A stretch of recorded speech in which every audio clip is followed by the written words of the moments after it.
Hello, welcome to the Royal Rota, where we've got a special guest today, as you can see from our Zoom link. Are you above, below, left or right of me? I don't know. Right now you're there on my Zoom. Where is he? You're there for me. So all right, it's weird, isn't it? Anyway, this is Hugh Whitfield, who is a friend of the podcast, who's been with us before, from Australia's... Chris, I think Hugh did our first ever, he joined us for our first ever one of these podcasts. Way back when. In this very studio, where we can only have one person in this studio at the moment. So this is why Lizzie's in an office outside. You're presumably in your mansion house. I am in my 7-bedroom mansion in an undisclosed location. Yes. Yes, you were just telling us about the water staining on your ceiling. Exactly. So luxurious that I have water staining on the ceiling. Yeah. Yes, it looks like nice. I just want to try and check out the books on your bookcase, but they're a bit too far away for me to see what they are. You know what? Actually, Andrew Morton's Megan is there, and I have. Did you ever finish it? No, I didn't. And I have Jobbo's Charles at 70 as well. Okay. I have got his Robert Jobson. Robert Jobson, yes. Yeah, the aforementioned Robert Jobson, who is also a friend of this podcast. If you follow him on any form of social media, Lizzie, you would have noticed that he's got a new book out. He does have a new book out. Yes. He does. Yeah. Not that he's promoting it. No. So anyway, if you want to read about Prince Philip's century, Robert Jobson, the esteemed author and longtime royal correspondent, who also contributes not only to this podcast, but also he's one of yours, isn't he, Hugh? A Channel 7 contributor? Yes, Sunrise Royal editor. So he's very proud of the fact that he has a big following in Dubbo, one of the Jobbo in Dubbo. Regional country, New South Wales. Exactly. Yes. I remember having a conversation in one of your studios in Sydney at the time of the Royal Tour, and we were talking about Shippy and Jobbo in Dubbo and other such, having a Barbie. Fans go wild for it, trust me. Yeah. So, listen, the reason you're on, Hugh, apart from the fact that we like to chat and we thought you might be a bit lonely in your mansion house, it's just on Prince Philip. We just were quite interested, weren't we, Lizzie, to find out what you lot were doing in Australia. Well, it was significant. I mean, it was significant news for us. People kind of forget. I think the Americans are jealous that the Queen is the Queen of Australia. So they're our royal family as well, no matter what the Republicans in Australia say. So the news the news of Prince Philip's death actually came through during a big Friday night football match in Melbourne, which had huge viewership. And so tell us what happened to the football match. Well, the football match was, I think they kept playing, but our coverage on Channel 7 had to pause while we broke the news of the passing of Prince Philip. And then I was in Windsor from that point forward until 2 days after the funeral, in fact. And the coverage was significant. I mean, Prince Philip wasn't just the consort to the Queen for more than 7 decades, but he visited Australia a number of times without the Queen herself. And I think, as I said, as part of our coverage, actually, I think for a lot of people, when they hear the Duke of Edinburgh, a lot of young people may not make the connection with the Duke of Edinburgh's award scheme. They just say the name without knowing the person. And it's an award scheme that 750,000 Australians have taken part in. And so it's had a significant impact on a lot of people's lives. Yeah. And, you know, look, there's all sorts of stories that we can bring up about Prince Philip, whether it's the comments that he made to particular people over the years, or the fact that Tony Abbott, one of the things that kind of brought his prime ministership to an end was knighting Prince Philip in the Order of Australia. And that Order of Australia was part of the insignia that was displayed on the altar at the chapel. So I think we ran coverage for a good 10 days. There was significant interest in it. There was interest in the funeral significantly, even though it was on at midnight on the Australian East Coast. Yeah. I think overwhelmingly people were more than anything thinking about the Queen, which was the vibe that I picked up in Windsor as well. Yeah, I think so. I mean, Lizzie, do you remember we were just surprised by the amount of people turning up with flowers, weren't we? Just constantly, a constant stream of flowers, particularly on those first couple of days after the Friday announcement. Yeah, even though people were being encouraged not to come to Windsor because obviously coronavirus is still ongoing here, but people did keep turning up. to lay flowers. And I was particularly surprised by the number of young people that were turning up in Windsor to leave flowers. There were a lot of children and young people there. So I can say where I was when the news broke, and I was actually in the shower when we found out that a fourth bridge was about, as it's known in the media world, the fourth bridge in the trade. Lizzie, you were, I believe, just out of the shower. Is that right? Yes. And so Hugh, where were you when the news broke? Well, I very quickly got in the shower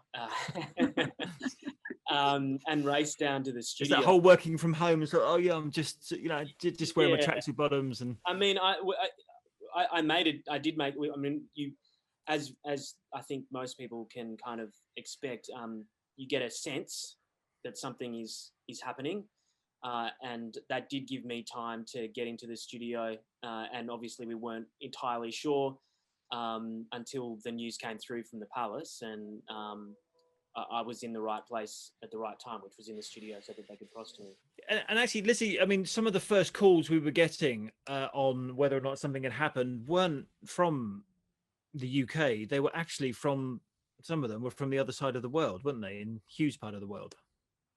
Yeah, as you say, that Hugh said, we began to get a sense that maybe something was happening, but it's obviously a very sensitive subject. So of course, we would never have done anything until there was that formal announcement and we'd been officially told. But it did give us, like you said, time to sort of begin to move into the right place.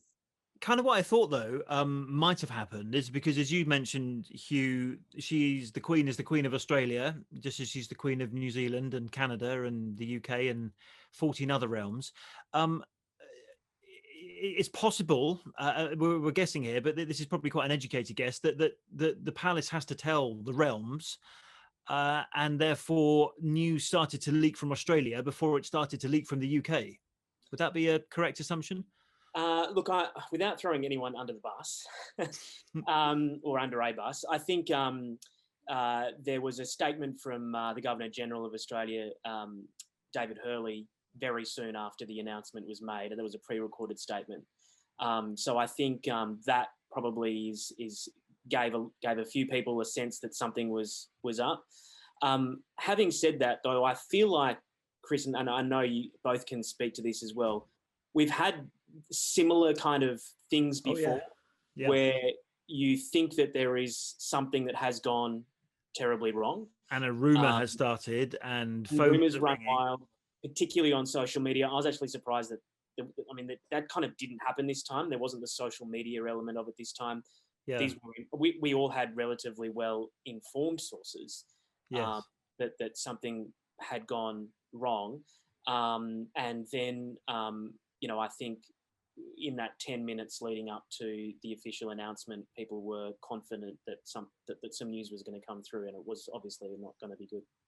It was good to see, though, that across the board, everyone was sensitive enough to remember that this wasn't just a news story. This is a very sad situation, and at the heart of it, you do have a family to remember. And it was good to see that everybody, waited for an official news, because there would have been nothing worse than people getting it wrong.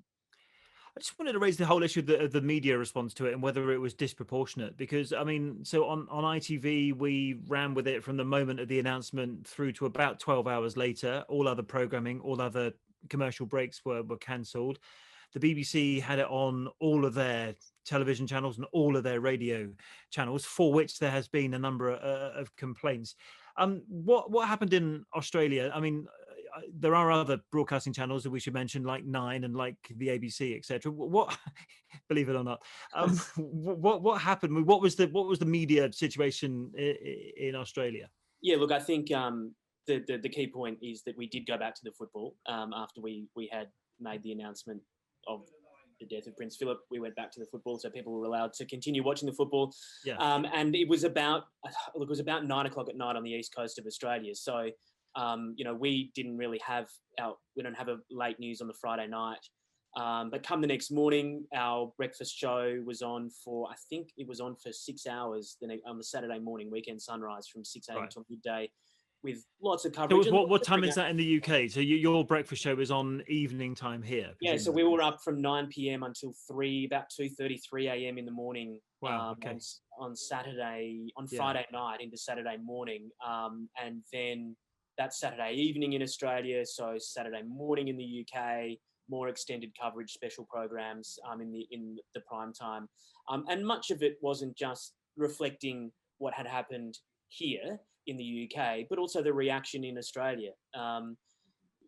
Former prime ministers speaking, people who had met Philip over the years, organisations that he'd been patron of, the lives that he had touched over, visiting Australia, not just when he was the Queen's consort, but during the war when he was on R&R from HMS Welp.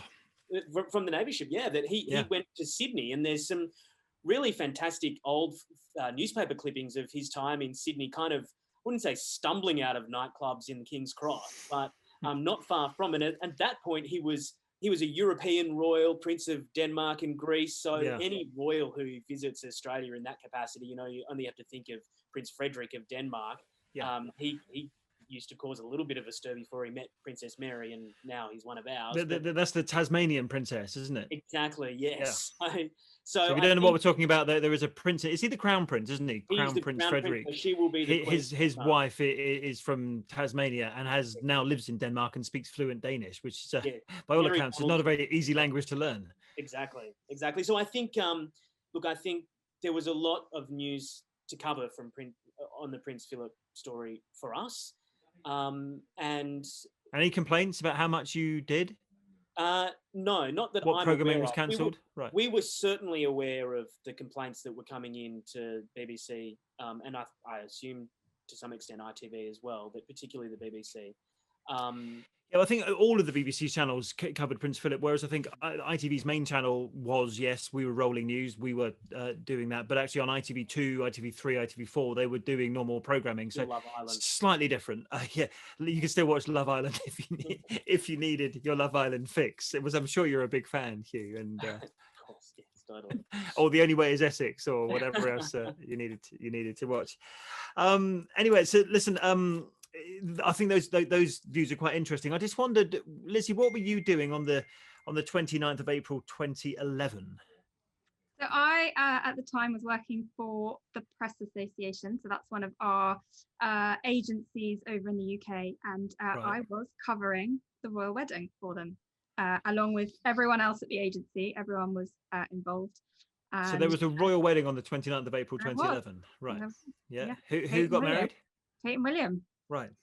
And today's date is, if I look at my, it's the 29th of April. So that means they've been married for 10 years. Wow. Your maths is incredible. This podcast is coming together like nothing else in the world. So, Hugh, what were you doing on the 29th of April 2011? Well, I do remember, because I was essentially having this conversation with someone the other day. I was living in Canberra at the time. I used to read the news for a regional TV station from Canberra. So I was living down there. Did you get fan mail? Not, sometimes positive, sometimes negative. Usually about reporting of temperatures in small communities. But but I was in Canberra. I was living with some housemates. We lived in an apartment, and because of the time zones, these royal weddings that occur here in the UK in the morning, about 11 a.m. They're perfect timing for prime time in Australia. So it was prime time Friday night. My two housemates and I, we sat down and we did watch it. Fascinated by it. A few beers were opened, I presume. Beers, I'm sure we definitely would have had a good time for it. And I would never have thought that I would have been at Harry and Meghan's wedding 7 or 8 years later. But it was a big deal, William and Kate. It was, wasn't it? Yeah. That we all got to see. And I guess, if memory serves me right, it was kind of like the biggest wedding like that since probably Andrew and Fergie and Diana and Charles before that. Yeah, it was pretty big, wasn't it? And I was just reading the other day, and I didn't have to worry about finer details in those days because I wasn't doing this job. But the the nave of Westminster Abbey was lined with maple trees or something. I mean, clearly a lot of effort was went into decorating is it decorating? Is that the right word? Dressing the Dressing, church. I think. Yeah. It was absolutely spectacular, wasn't it? The Yeah. Abbey. I And don't that really dress remember. I mean, I remember them coming out. He was wearing red. She was in white. she was in the Sarah Burton Okay. for Alexander McQueen. Detail, you see. That's why we brought you along. We brought you along for the detail. They managed to keep that under wraps. But it was a really, I mean, it was a spectacular day watched by millions across the world, wasn't it? Yeah. So you were outside the hotel. Which hotel did she stay at? The Goring? So the night before the before. wedding, I was outside the Goring waiting for the then Catherine Middleton to arrive, and she arrived with her mum Carol and her sister Pippa. And there were huge crowds at either end of the road waiting for them to arrive. And then Was there a big bag with like Sarah Burton dress inside written on the edge? No, I don't know I don't know how they got the dress in, but I definitely didn't see it. And then the next day I was doing crowds. So I was outside the Abbey, then on the Mall, and then at Hyde Park. So wow. Yeah, it was a big event. It actually was a public holiday in the UK, which Harry and Meghan didn't get, but theirs fell on a Saturday, didn't it? So we didn't need to make it a public holiday. But it was a pretty big event with street parties and all the rest of it. And we should then talk about the 2 pictures that they've have released for the anniversary, which were taken by a chap called Chris Floyd. 2 pictures. And I mean, they wouldn't release pictures of them looking unhappy. They did look very happy. They were sweet, weren't they? Yeah, they were taken earlier this week at Kensington Palace. And one of them really reminded me of the Mario Testino picture that was taken of them around the time of the engagement. And along with that, so, some video of the kids. Now, it's very unusual for William and Kate to release video of the kids like this, but suddenly, boom, on what day is it now? Thursday afternoon, some video came out on the kids to thank everyone for their support over the last 10 years. Yeah, there's really lovely video footage. And a little message from the Duke and Duchess saying, thank you to everyone for the kind messages on our wedding anniversary. We're enormously grateful for the 10 years of support we have received in our lives as a family, W and C. And it's footage of them in Norfolk in the autumn last year with the children. And worth having a watch then.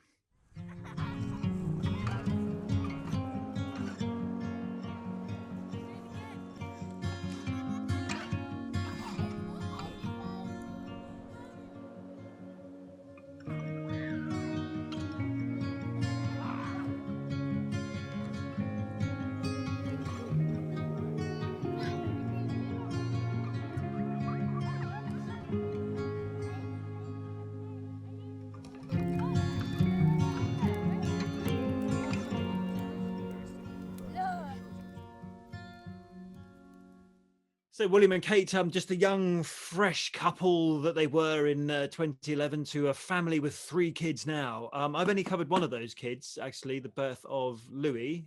You, Lizzie, yeah. Hugh, did you cover the birth of? I didn't. Charlotte? I did Charlotte and Louis, yeah. Right, okay.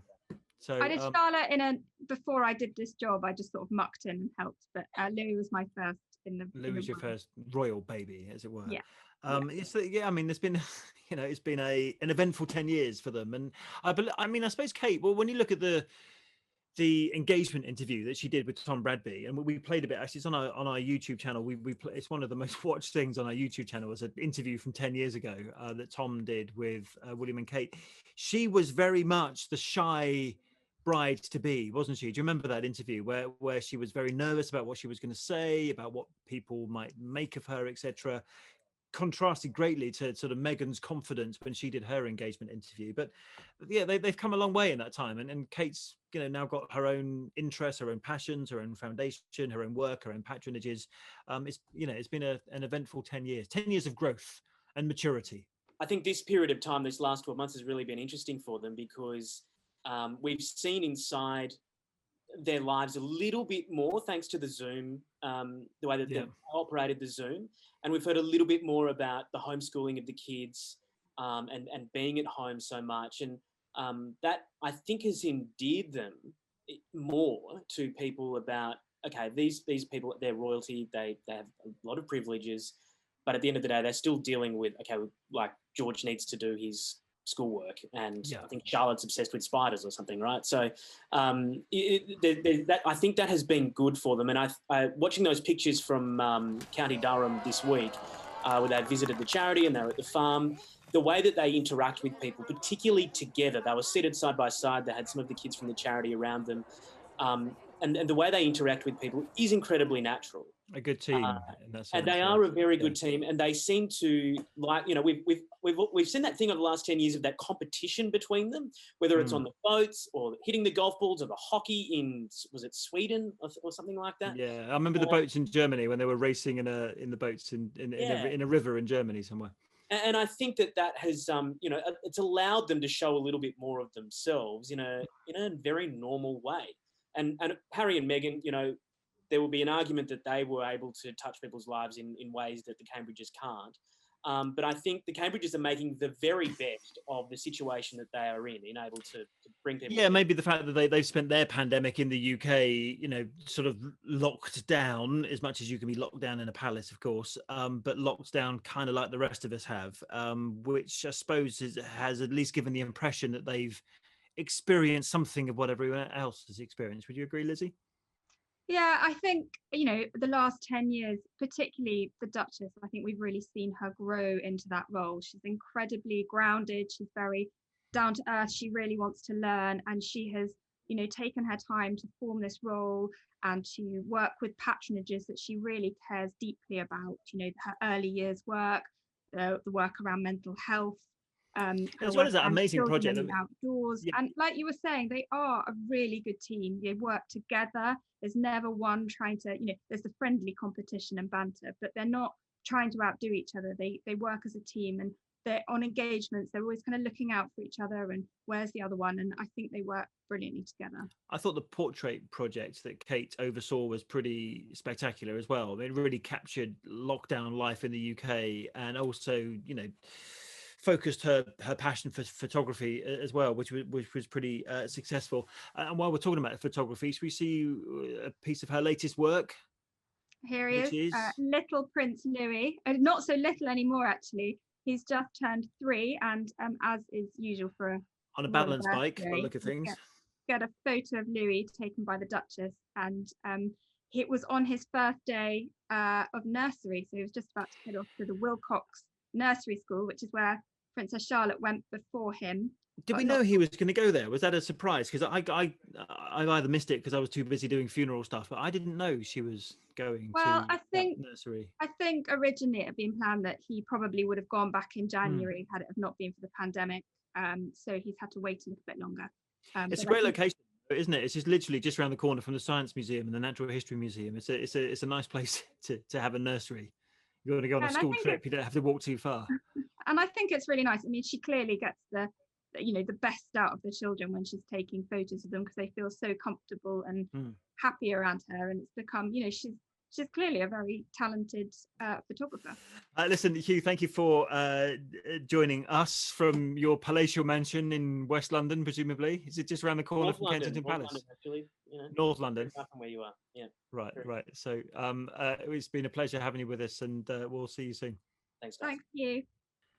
So thank you to Hugh, and an interesting chat, I think, about how we all covered the funeral of Britain's longest serving royal consort, and the Queen, just a few days after that, had her 95th birthday. And if you're watching on YouTube, you can see right now the picture that the palace released for the Queen's 95th birthday. I mean, what an age for anyone, really. But that came, just 4 days after the funeral itself. In a week when she was still in royal mourning. Officially, the royal family was still in royal mourning. That's right. Yep, her first birthday spent without her beloved husband, as she called him. And one imagines a difficult one for her. But she did release a message on the day of her birthday to thank people. And she said, you know, while as a family we're in a period of great sadness, it has been a comfort to us all to see and to hear the tributes paid to my husband from those within the United Kingdom, the Commonwealth, and around the world. My family and I would like to thank you all for the support and kindness shown to us in recent days. We have been deeply touched and continue to be reminded that Philip had such an extraordinary impact on countless people throughout his life. And I suppose even though they were in royal mourning that week, William and Kate still did a visit, didn't they? Just like Princess Anne had done the previous week, with permission from the Queen, they were allowed to go ahead and still carry out one of their engagements. Yeah, we saw them out and about. So during the royal mourning period, it's you don't see much activity from the royals unless it's kind of with the blessing of the Queen or considered sort of appropriate. And the Queen gave them permission to do that tribute. It was for the Air Cadets, wasn't it? Because Grandad, as he is or was to Prince William, had been the Air Commodore in Chief, wasn't it, of the Air Cadets for 63 years or something like that? That's right. It's a role that he's passed on to the Duchess of Cambridge. So, a touching visit for them to go and do, sort of in his memory. Yeah, so they did that visit, and also then the farm visit, which we were talking about with Hugh Whitfield just a short while ago. But they, I think that there were some touching tributes, wasn't there, to Grandpa while they were at those two visits. It was the farm, and there was also that charity with a great name, wasn't it? Cheesy Waffles. Cheesy Waffles Project. What a brilliant name. Although no Which cheesy waffles. No, I didn't see a cheese or a waffle. I didn't see any cheesy waffles, but it's for young people and children with learning difficulties or those who need additional support. And interesting that we link back into the 10-year wedding anniversary, don't they? Because they received funds from in lieu of donations 10 years ago for the wedding. Yeah, for their Royal Wedding Charitable Gift Fund, which donations totaled more than £1 million, which is incredible. And some of those donations went to an organisation called The Key, which works with organisations across the north of England to help young people. And the Cheesy Waffles Project is one of those. And so they went to visit them when they were up in County Durham. So they were at the farm earlier in the day. Some great pictures of them in a tractor. Now, a self-driving tractor, I believe it was. What's a self-driving tractor? And are there any farmers listening to this podcast who can tell me what a self-driving tractor is? I mean, what it says on the tin. A tractor that's like driven by GPS? I mean, how does it know how to plough a field? I mean, what does it use to direct it up and down the furrows? I have no idea. But talking of tins, did you know tin is tins? Was I talking about tins? I said what it says on the tin, and it reminded me. Fine. That was such a bad segue. Terrible segue, but I'll let you go. I looked up earlier what the gift is for 10 years of marriage. Tin. And it's tin. It's been not very sexy, is it? Like 10 years of marriage. You literally got through 10 years of marriage and someone gives you a present of tin. What do you do for tin? I mean, like biscuit tin, cake tin? Tin. I mean, the biscuit tin for 10 years of marriage. A biscuit tin. What did you do for tin? I've absolutely no idea at all what happened. Well, it's an upgrade from paper.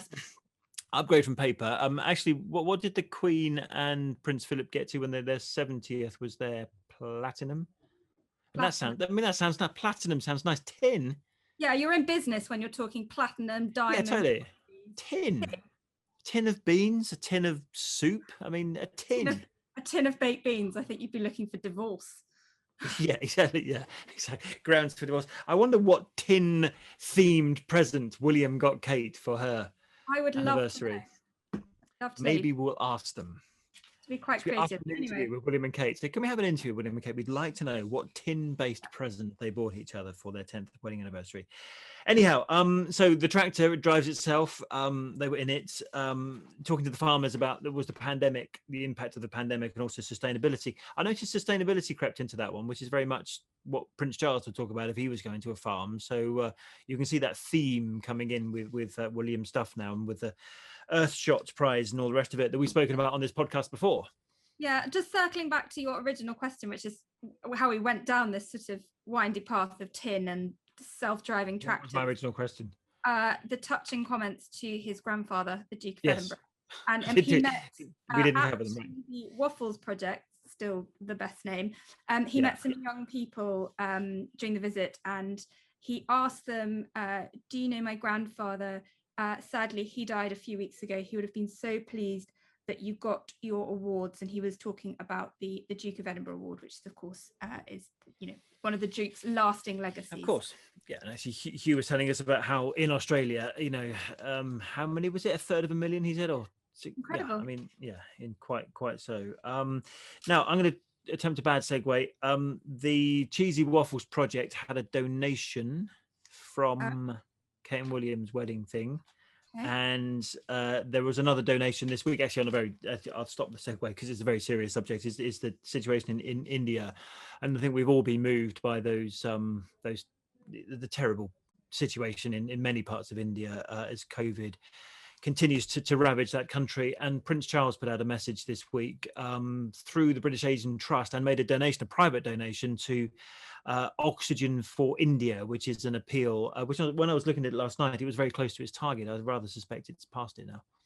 Yeah, we learned that the Prince had made a personal donation for that appeal, Oxygen for India. It's an emergency appeal raising funds for, as it says, oxygen concentrators, and they're rapidly deploying those to hospitals and patients that need them most across.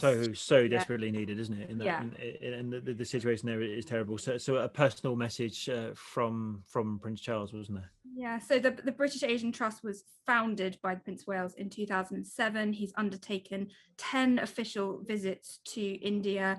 And he spoke in his message. He said how deeply saddened he was by the tragic images we've all seen as COVID-19 takes its horrific toll on India. And he talked about his great love for India and kind of urging people to support this appeal. And he ended by saying, I would also want those suffering the effects of this pandemic in India to know that they are in my thoughts and prayers. Together, we will win this battle.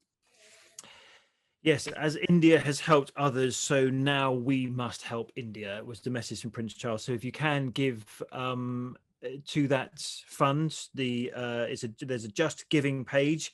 I've got it here. It's on my Twitter, but either look for hashtag Oxygen for India on Twitter, and you'll find there is a Just Giving page from the British Asian Trust, which of course is very important. Going back to William and Kate's Super League this week, I mean, massive controversy about the plans of some of England's biggest clubs to set up that breakaway Super League last week. And as William, being the president of the FA, had something to say about it as well. It wasn't just fans, it wasn't just politicians, but Prince William had something to say about it, didn't he? He did, yeah. We saw several personal tweets from Prince William, who, as you say, is president of the FA. And we also know that he held a telephone meeting with the CEO as well. Now, I suppose we should end the podcast on a subject very close to my heart: dresses. Dresses, your favourite.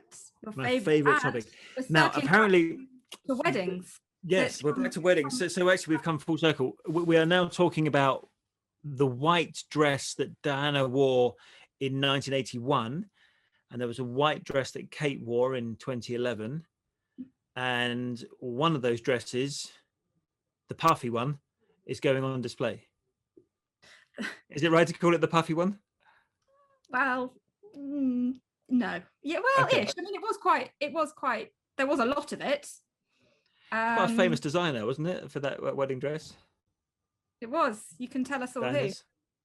It was the man that I can picture him right now. It's just the name. He's quite a famous British wedding dress designer. And you're looking on your phone for the email, aren't you? I'm not. I'm just looking at the fact that the historic royal palaces are putting this on display, and they are going to do that shortly. And the person, June the 3rd. It goes on display on June the 3rd. David Emmanuel. Yes, I knew I had Emmanuel in there somewhere. Yes, yeah, of course you did. It's not that difficult. It's actually not that difficult a name. I should be able to remember David Emmanuel, shouldn't I? You should. What was Kate's wedding? Sarah Burton. Sarah Burton for Alexander McQueen. And Meghan? Claire Waite-Keller for Givenchy. Claire Waite-Keller, I remember that name. Yeah, so I'm going to write these down, seal them into my memory. Anyway, why are we talking about Diana's wedding dress? Because it is going to go on display in a new exhibition starting at Kensington Palace on June the 3rd, and it has been lent to historic royal palaces who are putting on the exhibition by the Duke of Sussex and the Duke of Cambridge. And that wedding dress, there is a video of it. I'm sure you've been looking at pictures of Diana's wedding dress whilst we've been having this conversation, because the clever people that put together this podcast will have thought, oh, let's show some pictures of the wedding dress while they talk about it. But there's some video of the wedding dress as well, which Historic Royal Palaces put up on their social media, and here it is.